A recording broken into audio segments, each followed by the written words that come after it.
नमस्कार, स्वागत है आपका एबीपी न्यूज पर। मैं हूं आपके साथ शिरीन और स्पेशल कवरेज लगातार सुबह 6 बजे से आप एबीपी न्यूज पर देख रहे हैं। देखिए, चुनाव के नतीजे आ गए हैं। हालांकि अभी भी कुछ सीट ऐसी हैं जहां पर नतीजे क्लियर होना बाकी हैं, लेकिन यह साफ हो गया है कि एक बार फिर से सरकार बीजेपी की यानी एनडीए की बनने जा रही है। और इसी के साथ कई सवाल भी खड़े हो गए, क्योंकि जिस तरीके का इस वक्त मैंडेट देखने को मिल रहा है वो यही बता रहा है कि जो 400 पार की बात बीजेपी की तरफ से की जा रही थी वो जनता ने स्वीकार नहीं की, बल्कि यहां तक अकेले दम पर भी बीजेपी को वो बहुमत हासिल नहीं हुआ जिसकी जरूरत है सरकार बनाने को लेकर। तो कई ऐसे फैक्टर है जिस पर चर्चा हम करेंगे। हमारे साथ कई खास मेहमान भी जुड़े हुए हैं, लेकिन उससे पहले आप जरा ये समझिए कि अयोध्या में देखिए राम मंदिर बन गया।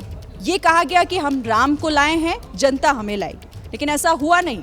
लेकिन इंडिया अलायंस के राम को कैसे स्वीकार किया जनता ने, और ये फैक्टर आखिर क्या है, आप पहले एक रिपोर्ट देखिए, फिर इस पर चर्चा भी आगे करेंगे।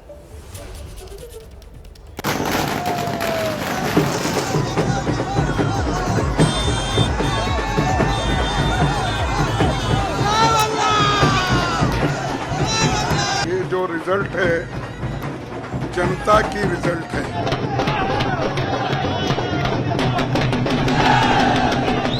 काफी बड़ा अंतर है। सरकार बनाने में कहीं कोई दिक्कत नहीं है। 300 पार तीसरी बार एनडीए जा रहा है। अमेठी की जीत जो है गांधी परिवार और यहाँ की जनता की जीत।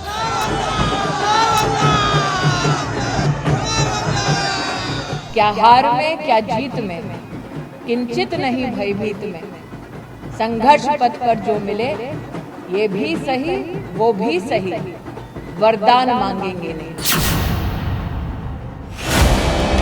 देश के लोकतांत्रिक इतिहास में शायद ये पहली बार है जब 272 वाली बहुमत रेखा पार होने के बावजूद, 290 वाला आंकड़ा छूने के बावजूद, तीसरी बार सत्ता की दावेदारी करने के बावजूद इस मैंडेट को लेकर सत्ता पक्ष से ज्यादा विपक्ष में गजब का उत्साह और ऊर्जा दिखाई दे रही है।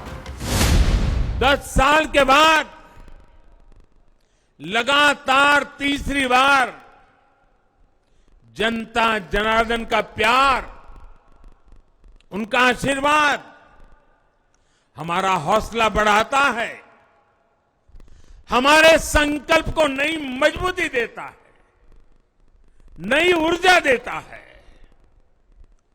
हमारे विरोधी एकजुट होकर भी उतनी सीटें नहीं जीत पाए जितनी इस लोकसभा चुनाव में अकेली बीजेपी ने जीती है। हमने इंडिया गठबंधन के पार्टनर्स की रिस्पेक्ट की, उनकी जो विशेष थी उनको हमने साथ लिया, और आपने देखा होगा कि जहां भी गठबंधन लड़ा हम एक होकर लड़े। दूसरी बात, कांग्रेस पार्टी ने क्लैरिटी से हिंदुस्तान को एक नया विजन दे दिया है। Pro poor vision, pro production vision Hindustan को इंडिया गठबंधन ने साफ दे दिया है। अपनी यूपी की जनता को ये कहना चाहूंगी कि उन्होंने बहुत ही विवेक दिखाया, और मुझे सबसे ज्यादा गर्व अपने यूपी पे है। सवाल है इस कॉन्फिडेंस की, इस बदली बदली बॉडी लैंग्वेज की वजह आखिर है क्या? इन सारी बातों को समझेंगे, समझाएंगे। पहले कुछ सवाल जो आपके मन में उठ रहे हैं। 2024 के इस चुनाव नतीजों का मतलब क्या है? ये चुनाव नतीजे मोदी फैक्टर के लिए क्या संकेत हैं? ये चुनाव नतीजे इंडिया अलायंस के लिए क्या मायने रखते हैं? क्या बीजेपी को सिंगल लार्जेस्ट पार्टी बनाकर बहुमत से पहले रोकना इंडिया अलायंस की बड़ी कामयाबी के तौर पर देखा जाएगा? और अगर ऐसा है तो फिर इसका श्रेय किन नेताओं को दिया जाएगा? आपकी स्क्रीन पर इन 3 नेताओं की तस्वीरें हैं। पॉलिटिकल सर्कल में अब ये बहस शुरू हो गई है कि चुनाव में बीजेपी के राम नहीं बल्कि इंडिया अलायंस के राम चल गए। ये राम कौन है? आर मतलब राहुल गांधी, ए मतलब अखिलेश यादव, एम मतलब ममता बनर्जी। मंदिर के इसमें रेट करने की कोई आवश्यकता नहीं थी। जिनको आम जनता के बारे में कॉन्फिडेंस नहीं, ऐसे लोग उस लाइन पर जाते थे। उन्होंने कोशिश की मगर जनता ने इसका स्वीकार नहीं किया और इसका अच्छा जवाब उत्तर प्रदेश के मुख्यमंत्री हो अखिलेश जी या उनके बाकी साथी लोगों ने ठीक तरह से दिया और जो कुछ बातें कही गई इसका स्वीकार जनता ने किया नहीं। तो क्या 7 चरणों के चुनाव में करीब 2 महीने लंबी चली वोटिंग प्रोसेस में वाकई ऐसा ही हुआ? क्या देश की जनता के लिए राम मंदिर वाला मुद्दा कोई इश्यू नहीं था? क्या देश ने राम मंदिर को देखकर अपने मताधिकार का इस्तेमाल नहीं किया? क्या पब्लिक राम मंदिर से ज्यादा नौकरी, महंगाई और बेरोजगारी के मुद्दे पर वोकल रही? सबसे बड़ा सवाल, जिस स्टेट में राम मंदिर को लेकर माहौल बना, देश के उस सबसे बड़े सियासी सूबे में राम मंदिर के नाम पर वोट पड़े या नहीं?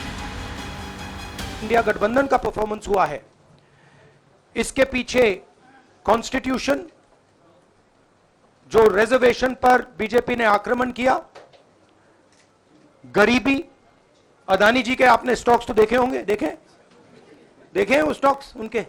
मोदी जी की हार होती है, स्टॉक मार्केट कहता है भैया मोदी जी गए तो अदानी जी गए। मतलब डायरेक्ट रिलेशनशिप है, करप्शन की रिलेशनशिप है। और देश ने नरेंद्र मोदी जी को साफ कह दिया है कि हम आपको नहीं चाहते हैं। मैं समझती हूँ उत्तर प्रदेश की जनता ने भारतीय जनता पार्टी को एक सबक सिखाने का काम किया है, उनका अहंकार, उनकी तृष्णा को तोड़ने का काम किया है कहीं ना कहीं। और जिस तरह सभी समाज और सभी वर्ग के लोग एक साथ आए और जिस तरह समर्थन दिया, क्योंकि सभी लोग त्रस्त हैं और जो मौजूदा सरकार थी वो ये मानने को तैयार नहीं थी कि जनता परेशान है, कि युवा परेशान है, कि हमारी माताएं बहनें परेशान है, कि किसान परेशान है, कि मजदूर, बुनकर सभी लोग परेशान है। और कहीं ना कहीं ये लोगों की जीत है।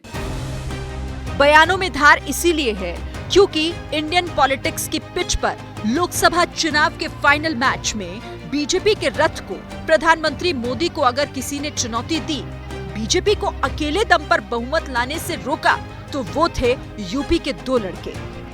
मैं आपको लिख के दे रहा हूं, उत्तर प्रदेश में इंडिया गठबंधन का तूफान आ रहा है। अगर मोहब्बत और सुगंध मिल जाए तो सोचो कितना परिवर्तन हो सकता है। गारंटी लिख के ले लो, नरेंद्र मोदी हिंदुस्तान का प्रधानमंत्री नहीं बनेगा। अमीरों के अरबों के लोन माफ किए, लेकिन किसानों के ऋण के लिए आत्महत्या के लिए मजबूर किया। ब्याज की दरें घटाकर मध्यम वर्ग की बचत को बेकार कर दिया। नैतिक रूप से चंदे तक का पैसा खा गए। केयर फंड के नाम के आगे पीएम के नाम का इस्तेमाल करके बाद में हिसाब देने से मना कर दिया। अपराधियों को शामिल करने, उनके कृत्यों पर पर्दा डालना, ऐसे अनगिनत उदाहरण हैं। शारीरिक रूप से देखें तो भाजपा लोगों के शरीर स्वास्थ्य से भी खिलवाड़ की। यूपी के 2 लड़के निकले बीजेपी के सामने, मोदी के सामने अड़े, लड़े, खड़े हुए, अपनी बात लोगों के सामने रखी। बार बार बीजेपी को आरक्षण और संविधान के मुद्दे पर घेरा। बीजेपी की टॉप लीडरशिप पर हिंदू मुसलमान करने का इल्जाम लगाया। उद्योगपतियों की सरकार बताया। अदानी अंबानी की याद दिलाई। इसी का असर दिखा कि इस बार उत्तर प्रदेश की जनता ने बीजेपी को नंबर्स की टैली में काफी पीछे धकेल दिया। पिछली बार बीजेपी और सहयोगी दल ने मिलाकर 80 में से 64 सीटों पर जीत हासिल की थी। इस बार यूपी में एनडीए अलायंस कुल सीटों की आधी सीटों पर ही सिमट कर रह गया। जिन सीटों का नुकसान हुआ वो सारी सीटें अखिलेश यादव, कांग्रेस और सहयोगी के खाते में गई। अखिलेश यादव की लीडरशिप में समाजवादी पार्टी ने अब तक का सबसे बड़ा परफॉर्मेंस दिया।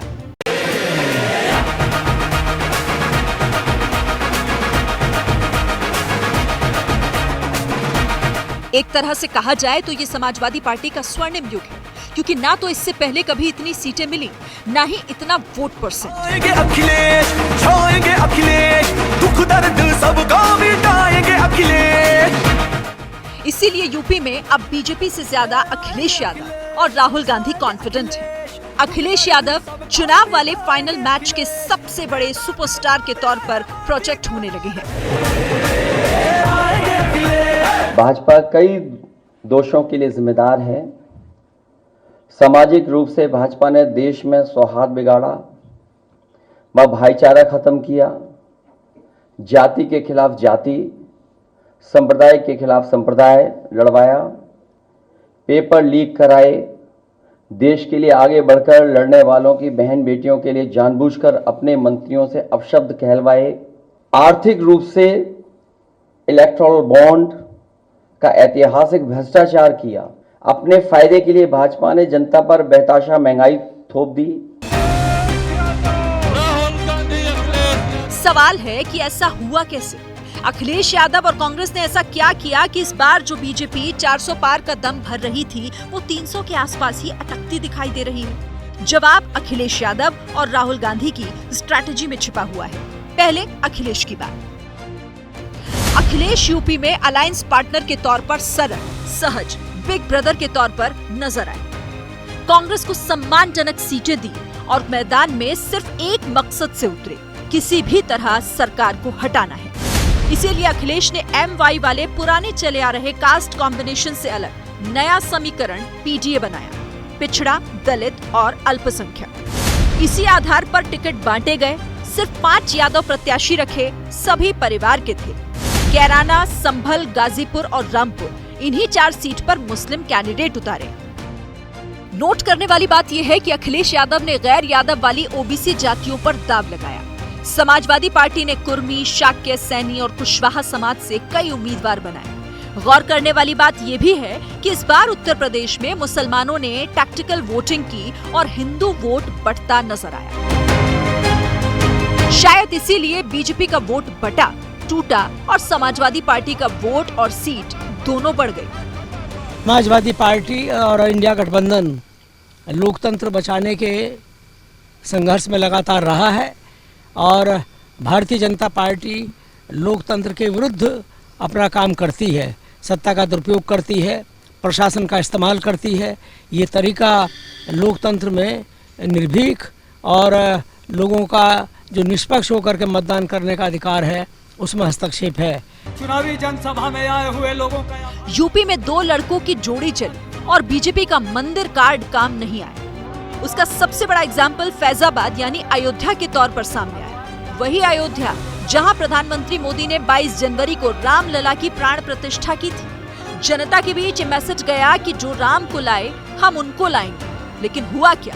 हुआ ये कि फैजाबाद सीट पर बीजेपी उम्मीदवार लल्लू सिंह दूसरे पायदान पर खिसक गए।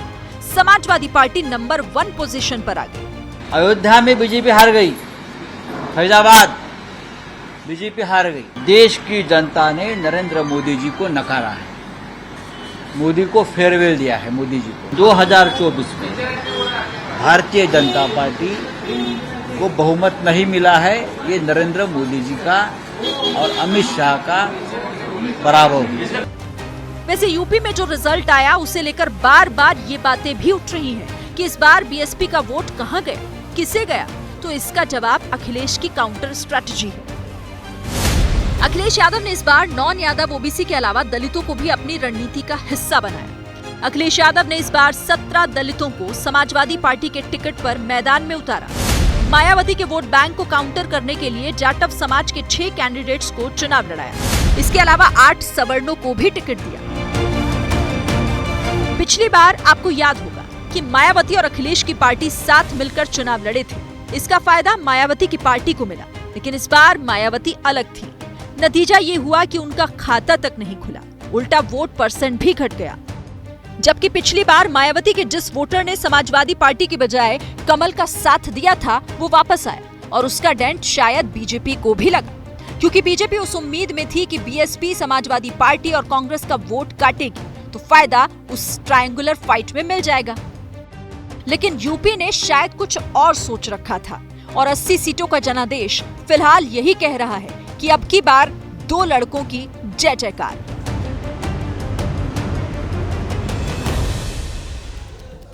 तो देखिए, जिस तरीके से नतीजे सामने आए, काफी दिलचस्प आंकड़े सामने आए और इसी के साथ कई सवाल भी खड़े हो गए, क्योंकि एक बार फिर से सरकार रिपीट होने तो जा रही है, लेकिन कई सवाल खड़े हो गए हैं। जैसे 400 पार का जो नारा दिया था, आखिर 300 के आंकड़े तक भी अगर एनडीए नहीं पहुंच पाया तो इसके पीछे की वजह क्या है? कई ऐसे तमाम सवाल हैं जिससे हम समझेंगे। हमारे साथ यहाँ स्टूडियो में आप कई मेहमान भी देख रहे हैं। मेरे साथ यहाँ पर संदीप जी हैं, साथ ही आप विनोद जी को देख रहे हैं, मेरे साथ यहाँ पर राकेश जी भी हैं और साथ ही मनोज जी भी मेरे साथ है। मैं आप सबके पास आऊँगी और आप समझाइएगा कि आपके नज़रिए से ये किस तरीके का मैंडेट है, किस तरीके के आंकड़े हैं। लेकिन सबसे पहले हमारे साथ कांग्रेस के प्रवक्ता पवन खेड़ा जुड़ गए हैं, सीधे उनका रुख कर लेते हैं। पवन जी, स्वागत है आपका एबीपी न्यूज़ पर। देखिए, जश्न दोनों तरफ मनाया जा रहा है, विपक्ष भी जश्न मना रहा है तो सरकार भी जश्न मना रही है, बीजेपी भी जश्न मना रही है। आप इन नतीजों को किस तरीके से देख रहे हैं? सबसे पहले आपका रिएक्शन इस पर। वो जश्न मना रहे हैं कि उनको लगता है फिर से वो सत्ता में आकर फिर से अपने दोस्तों को कमाई करवाएंगे। वो दोस्त जो हमारे पास कभी टेम्पो भेजते नहीं है, कहते हैं टेम्पो भर के भेजते हैं। हमारा जश्न इस बात का है कि एक ऐसे अहंकारी व्यक्ति का घमंड इस देश की जनता ने, खासतौर पर उत्तर प्रदेश की जनता ने तोड़ा, जो अपने आप को वाकई भगवान का अवतार मानने लग गए थे। उनके लिए नड्डा जी कहते थे ये नरों के नहीं सुरों के भी इंद्र हैं। संबित पात्रा जी कहते थे ये भगवान जगन्नाथ इनके भक्त हैं। ऐसे व्यक्ति का दंभ तोड़ना बहुत आवश्यक था। और जिस व्यक्ति ने अयोध्या में राम भगवान के मंदिर को राजनीतिकरण किया, उसका राजनीतिक दुरुपयोग करने की कोशिश की, वहां वो अयोध्या की सीट उनकी पार्टी हार गई। उस व्यक्ति को वाराणसी में जितना मार्जिन मिला उससे ज्यादा मार्जिन किशोरीलाल शर्मा जी लेकर आए। उन्होंने स्मृति ईरानी को उससे ज्यादा मार्जिन से हरा दिया। और उस राज्य में जहां से प्रधानमंत्री चुनाव लड़ते हैं, वाराणसी जहां है उत्तर प्रदेश, वहां भाजपा की क्या स्थिति हुई, ये देखकर हम बहुत वाकई मन को संतुष्टि मिली है। ठीक है, आप अपने आंकड़े गिना रहे हैं, लेकिन अभी थोड़ी देर पहले प्रधानमंत्री जी ने भी संबोधित किया अपने कार्यकर्ताओं को और उन्होंने कहा कि पूरा विपक्ष भी उतने नंबर नहीं लेकर आ पाया जितने हम नंबर ले आए हैं। तो इसे आप कैसे देखेंगे? क्योंकि ये मैसेज पहुंचाने की कोशिश है कि जनादेश तो हमें ही मिला है, भरोसा तो हम पर ही किया गया है। वो अब भी ये कह रहे हैं। शिरीन जी, हाँ। हमारे खाते सील कर दो, हमारे पीछे ईडी, सीबीआई, इनकम टैक्स लगा दो, हमारे तमाम संसाधनों पर रोक टोक करते रहो, हमारी पार्टियां तोड़ दो, उसके बाद कहो देखा हमारा मुकाबला नहीं कर पाए। हमारे हाथ पांव बंधे होने के बावजूद अगर आज हमने इनको परेशान करके रख दिया और अभी आने वाले दिनों में और परेशान करेंगे, आने वाले घंटों में भी और शायद परेशान कर सकें, तो हमारे लिए अच्छा है, इस देश के लिए अच्छा है, इस देश के संविधान के लिए अच्छा है और लोकतंत्र के लिए बहुत अच्छा है। ठीक है, चलिए मेरे साथ यहाँ स्टूडियो में विनोद अग्निहोत्री जी हैं, वो आपसे कुछ सवाल पूछना चाह रहे हैं। विनोद जी। पवन जी नमस्कार, बधाई हो आपको अच्छे प्रदर्शन के लिए। प्रणाम। ये बताइए कि जिस तरह से जो नंबर आए हैं और 232 सीटों के आसपास इंडिया गठबंधन है, 293 पर एनडीए है, क्या आप लोग सरकार बनाने का दावा करेंगे? और अगर दावा करेंगे तो क्या एनडीए गठबंधन के कुछ साथियों को अपनी ओर मिलाने का प्रयास करेंगे? देखिए विनोद जी, आपने मुझसे कहीं ज़्यादा राजनीतिक अनुभव पाया है, बड़े वरिष्ठ हैं आप। राजनीति कोई ऐसी स्थिर चीज़ नहीं होती, उसमें अस्थिरताएं होती हैं, उसमें डायनामिज्म होता है। राजनीतिक रिश्तों में बहुत डायनामिज्म होता है और एक रात तो बहुत लंबी होती है राजनीति में। इससे ज़्यादा आप क्या बोल सकते हैं? आपने खुलकर इस पर जवाब दिया नहीं। विनोद जी के साथ साथ हम सब भी उम्मीद कर रहे थे कि आप इस पर बताएं। खैर चलिए, आपकी रणनीति हो सकती है और वो भी आगे सामने आ ही जाएगी। बहरहाल शुक्रिया आपका पवन जी हमारे साथ जुड़ने के लिए और इस बातचीत के लिए। और देखिए, जिस तरीके से नतीजे लोकसभा चुनाव 2024 का चुनाव, सबकी नजर इस पर थी। दिलचस्प जितने चुनाव थे उससे ज्यादा दिलचस्प आंकड़े निकल कर आए, नतीजे सामने आए हैं। लेकिन क्या इसके पीछे, इस आंकड़े के पीछे, इस नंबर के पीछे कोई मैसेज छिपा हुआ है? क्योंकि विपक्ष यहां पर कड़ी फाइट देता हुआ 232 सीटें जिस पर विपक्ष ने जीत हासिल की है। हालांकि अभी कुछ सीटों के नतीजे पूरी तरीके से क्लियर होने बाकी हैं। इस पर हमारे मेहमान क्या सोच रहे हैं? मनोज जी, आपसे शुरू करूंगी। कोई मैसेज नजर आ रहा है क्या इसके पीछे? देखिए, मुझे लगता है जो पहला नारा दिया गया अब की बार 400 पार, इस 400 पार ने कार्यकर्ता को भी शिथिल कर दिया और प्रत्याशी को तो ये बता ही दिया कह रहे हो तुम जीत ही रहो। यहाँ से ये डाउनफॉल शुरू होता है। पहला चरण निकालिए, उसके बाद जैसे ही आता है कि संविधान बदलने वाला है, और लल्लू सिंह अयोध्या से जो लड़ रहे थे उन्होंने सबसे पहले इस तरीके का बयान दे दिया, तो मुझे लगता है कि हमें एक रिसर्च करनी चाहिए कि जितनी सुरक्षित सीटें हैं उनका आंकड़ा अगर निकाला जाए और फिर देखा जाए कि सुरक्षित सीटों का नतीजा क्या निकला।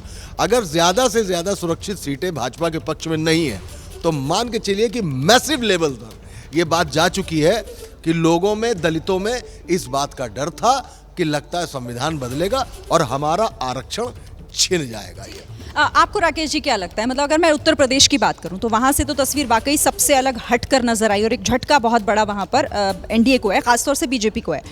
क्या वजह आपको समझ आ रही है कि यूपी ने उस गारंटी पर भरोसा नहीं किया जिसे मोदी की गारंटी कहा गया और नारा भी दिया गया? देखिए, प्रधानमंत्री बनने के बाद नरेंद्र मोदी जी की तरफ से जो सबसे बड़ा इशू उठाया गया वो ये उठाया गया कि ओबीसी प्रधानमंत्री बना है, और उन्होंने उत्तर प्रदेश ही नहीं पूरे देश के ओबीसी समुदाय के बीच में ये संदेश दिया और उस संदेश में वो सफल हुए। लेकिन उस संदेश के साथ एक क्या हुआ, निगेटिव माहौल तैयार हुआ। निगेटिव ये हुआ कि कुछ जगहों पर आदिवासी और कुछ जगहों पे जो दलित था उसके मन में ये पैदा हुआ कि क्या सिर्फ ओबीसी पॉलिटिक्स, फिर उसी में उस मन की शंका को बूम दिया आरक्षण ने। तो जब आरक्षण का विषय आया और विपक्ष की तरफ से उठाया गया और प्रधानमंत्री जी की तरफ से पैरवी की गई, तो दलित समाज को ये लगा कि मेरा आरक्षण काट के ओबीसी को दिया जाएगा। तो कहीं ना कहीं जो दलित वर्ग भगा, जो 14 और 19 में नरेंद्र मोदी जी को मजबूत किया था, वो भगा। और भगा कहाँ? उसको लगा कि हमारा जो अस्तित्व है उसको बचाने का काम कौन करेगा? मायावती नहीं, कांग्रेस करेगी। क्योंकि राष्ट्रीय पार्टी को यदि ख़त्म करना है तो हमें राष्ट्रीय पार्टी के साथ जाना चाहिए। तो जो कांग्रेस बिल्कुल आप मान के चलिए कि अस्पताल में बेड में पड़ी स्थिति में थी, आज वो कांग्रेस 100 के आंकड़े पे पहुंच गई है। जो विपक्ष का नेता नहीं तय कर पा रही थी वो कांग्रेस आज मजबूती के साथ खड़ी हो पाई है, और उसका सिर्फ एक कारण है ओबीसी और दलित के बीच में एक कन्फ्यूजन, एक कहीं ना कहीं भ्रम, और उसी का नुकसान मोदी जी का हुआ। नुकसान हुआ या फायदा ज्यादा हुआ, ये बताइए। क्योंकि देखिए, जाहिर तौर पर जश्न दोनों मना रहे हैं। सरकार तो बनाने का जो दिखाई दे रहा है कि बहुमत है वो फिलहाल एनडीए के पास है, लेकिन ये नुकसान ज्यादा आप देख रहे हैं या फायदा देख रहे हैं विपक्ष को ज्यादा? देखिए, ये जो मैंडेट है 2024 का, ये भारतीय राजनीति के इतिहास में हमेशा याद रखा जाएगा, क्योंकि इसमें एक पक्ष है जिसको अपनी जीत अपनी हार लग रही है और दूसरा पक्ष है जिसको अपनी हार अपनी जीत लग रही है। 272 का आंकड़ा जो पक्ष पार कर गया है एनडीए, 294 या 93 जो भी सीटें आती हैं, टेक्निकली तो जीता है ना नंबर के हिसाब से, भले नंबर पहले से कम हो गया, 353 से 293 आ गया तो है, लेकिन मैजिक मार्क को पार कर लिया, लेकिन उसको अपनी हार लग रही है। उसके जश्न में वो मज़ा नहीं आ रहा जो। और कांग्रेस या इंडिया गठबंधन जिसको 272 का लक्ष्य था, जो 295 का दावा कर रहे थे, वो 232 पर हैं, लेकिन उनको खुशी है, उनको लग रहा है हम जीत गए। तो ये बड़ा विचित्र किस्म का जनादेश है। सर, मुझे ब्रेक लेना है, एक छोटा सा कमेंट सर इस पर भी यही सवाल कि ये जीत, नुकसान, फायदा किसका आपको ज़्यादा नजर? देखिए, मुझे लगता है कि सबसे बड़ा नुकसान बीजेपी का हुआ, क्योंकि बीजेपी यहाँ से 2047 तक की तैयारी कर रही थी। अब 2047 के बजाय उनको 2029 के बारे में सोचना पड़ेगा कि वहाँ आएंगे कि नहीं आएंगे। दूसरा सबसे बड़ा संकट हो गया कि अब नेतृत्व के ऊपर सवाल उठने लगा। मोदी मैजिक में कहीं ना कहीं डेंट लगा है। डेंट लगा है, और ये किस तरीके से आने वाले समय के लिए नुकसान पहुंचा सकता है, और फायदा अगर विपक्ष को हुआ है तो वो किस तरीके से आगे देखा जाएगा, इस पर भी हम बात करेंगे। कुछ और फैक्टर्स भी आगे होंगे। हमारे साथ जो मेहमान जुड़े हुए थे, बहुत धन्यवाद आप सभी का हमारे साथ जुड़ने के लिए।